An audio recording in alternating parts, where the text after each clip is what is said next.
Magmasid kayo mabuti.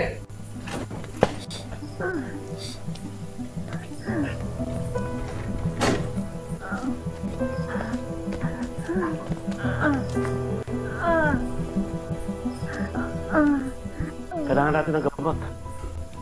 Naghanap ako.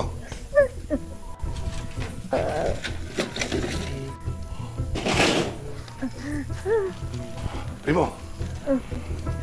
Salamat. Paano kaya nalaman ni Agustus? Yung kuta natin, yung restaurant ko. May influensya si Agustus. Baka nakita yung record mo. Alam mo, matapos ko matangkal sa pagkapulis, buong buhay ko, nilaan ko sa restaurant na yan. Ngayon, pati yun, wala na. Kasi ka na, Berting. Ang mahalaga, magamot si Amanda.